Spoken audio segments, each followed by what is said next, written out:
বাবা মায়ের উপরে নির্যাতন আর নয়, আর নয়, আর নয়। সাথে আছে শ্রদ্ধা, নেই ভয়, নেই ভয়, নেই ভয়। সাথে আছে হৌসলা, করব জয়, করব জয়, করব জয়। হয়তো আপনি আনন্দে আছেন, সুন্দর আপনার জীবন, তার মানে এই নয় সবার জীবন সুন্দর। তাই আপনাকেও পথে নামতে হবে, কারণ আজকে অন্য কেউ নির্যাতিত হচ্ছে, কালকে আপনি হবেন। বাবা মাদের সুরক্ষা প্রদান করা আমাদের সকলের কর্তব্য। বাবা মায়ের প্রতি নির্যাতন করা চলবে না, চলবে না, চলবে না। পিতা মাতার প্রতি শ্রদ্ধাবান হতেই হবে, হতেই হবে, হতেই হবে, হতেই হবে। মা বাবাকে দেখাশোনা করতে হবে, করতে হবে, করতে হবে, করতে হবে। শ্রদ্ধা, এই কথাই দিনের পর দিন শেখাচ্ছে যে পিতা মাতার প্রতি শ্রদ্ধাবান হতেই হবে, হতেই হবে। বয়স্কদের প্রতি নির্যাতন করা চলবে না, চলবে না, বয়স্কদের প্রতি নির্যাতন করা চলবে না, চলবে না। প্রবীণ প্রবীণাদের সদস্য করে তাদেরকে শ্রদ্ধা করতে হবে, করতে হবে।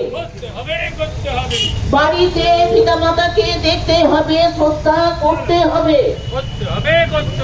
তাদের সেবা শুশ্রূষা করতে হবে সন্তানদের। প্রবীণদের ভালোবাসা দিন, অবহেলা নয়। প্রবীণরা ভালোবাসার যোগ্য, অবহেলার যোগ্য নয়। ছোটবেলায় মা কাঁদতো ছেলে ভাত খায় না বলে, আজকে তাকিয়ে দেখুন মা কাঁদছে ছেলে ভাত দেয় না বলে।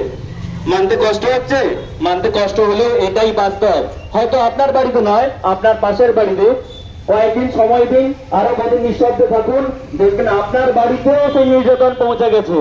বাবা মায়ের উপরে নির্যাতন আর নয়, নয়, আর নয়। সাথে আছে শ্রদ্ধা, করব জয়, নেই আর কোনো ভয়। আজ রাস্তায় নেমেছে প্রবীণ এবং নবীন, প্রত্যেকে শিক্ষিত, প্রত্যেকে আনন্দিত, নিজেদের জীবনে নামতে বাধ্য হয়েছে, কারণ সমাজ চুপ আছে, সমাজ চুপ আছে। বাবা মা নির্যাতিত হচ্ছে, তবুও দেখে শুনে ছেলে মেয়েরা নির্যাতন করছে। আর পরিসংখ্যান বলছে এই নির্যাতন সব থেকে বেশি হয় শিক্ষিত পরিবারে। 10 জন প্রবীণের 1 জন প্রবীণ নির্যাতিত হয় পুরো ভারতে, এবং পশ্চিমবঙ্গেও একই পরিসংখ্যান। লজ্জার বিষয় আমাদের, এত সুশিক্ষার পরেও আমরা কুলাঙ্গার তৈরি করছি, যারা নিজেদের ভবিষ্যৎকে অন্ধকার করছে এবং বাবা মাদের বর্তমানকে নির্যাতনের অন্ধকারে ঠেলে দিচ্ছে। তাই আজ বলতে বাধ্য হচ্ছি, বাবা মায়ের উপরে নির্যাতন হলে আইনের পথ ধরে হৌসলা এবং শ্রদ্ধা জেলে পাঠাবে সেই কুলাঙ্গার গুলোকে। প্রবীণ প্রবীণারা আর ঘরে বসে কান্নাকাটি করবেন না, সোজা আপনারা নির্যাতিত হলে চলে আসুন শ্রদ্ধা এবং শ্রদ্ধাতে। প্রবীণ প্রবীণাদের উপরে নির্যাতন করা চলবে না, চলবে না। পিতা মাতার উপরে নির্যাতন অবিলম্বে বন্ধ